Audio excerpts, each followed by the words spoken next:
Hey folks, make some noise for Mike Martinez as well. I love this guy. So I am indeed running for the U.S. House of Representatives to represent progressive values as well as the younger generation. Who here is a millennial, which is 39 to 24? Just gonna show of hands. Great. Guess what? Congress is currently only made up of 6% millennials. 8.6% are over the age of 75. One of the biggest reasons I'm running is climate change, and this decade is the only decade we have to fix these things, and we don't have a seat at the table right now while our futures are being decided. There's a saying, if you don't have a seat at the table, you're probably on the menu, and I'm tired of being on the menu. How about y'all? So Bernie Sanders gets a lot of flack thrown at him for being a radical.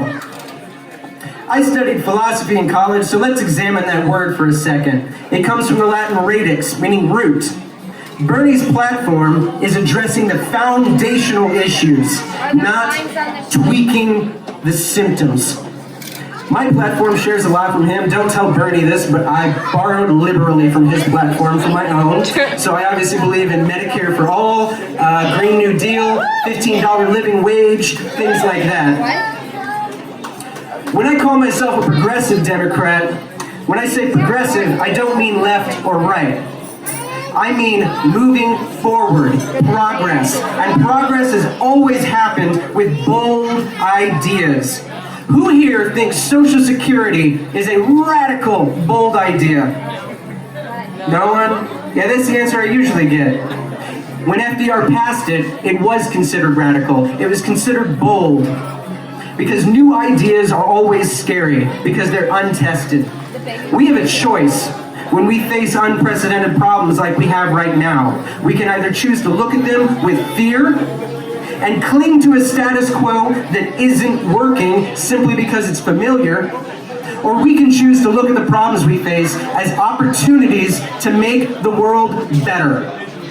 Who here would like to look at these opportunities to make the world better for change and join me and Bernie in voting for serious progressives to change the foundations of this country to one that takes care of the working class instead of the billionaires? Can I get a show of hands for that?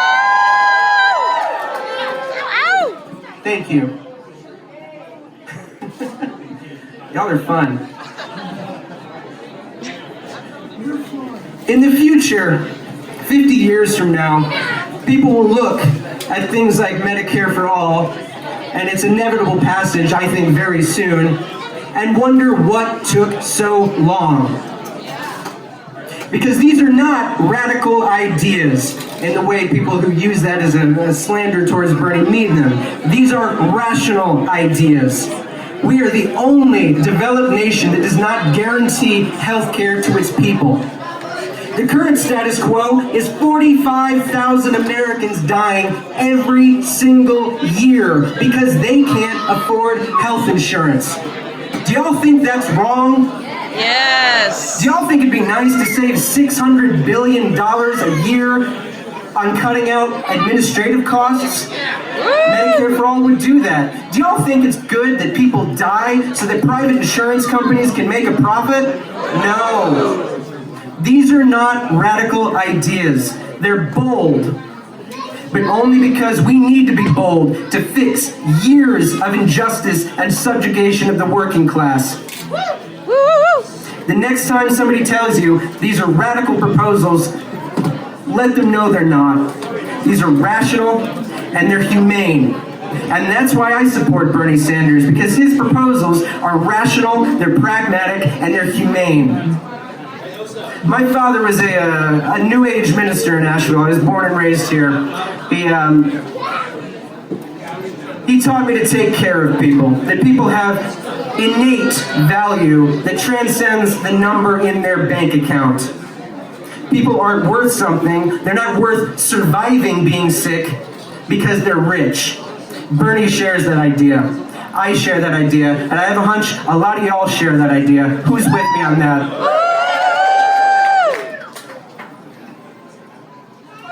Not quite there. Okay.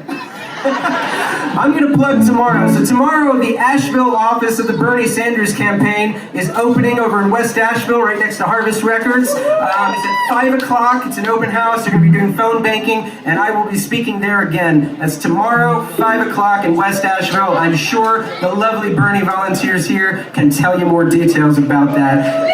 And speaking of volunteers, movements don't happen casually. They happen slowly over time because of the concerted effort of a lot of people putting in the hours. And we're seeing now in 2020 what that looks like. Were you all aware that in 2016, Bernie Sanders won 12 out of the 17 counties that make up the NC-11 congressional district? Charlotte did not go for Bernie, Raleigh did not go for Bernie, Greensboro didn't, but Western North Carolina overwhelmingly went for Bernie because this region is far more progressive than people realize. And the only reason we have been represented by far-right conservatives is because of gerrymandering, because they are willing to silence the voice of the people by any means necessary. So let's show them in 2020 that this movement can't be stopped. On that note, let's hear some more music. Thank you for your time. My name is Michael O'Shea. Come find me and talk to me. Thank you.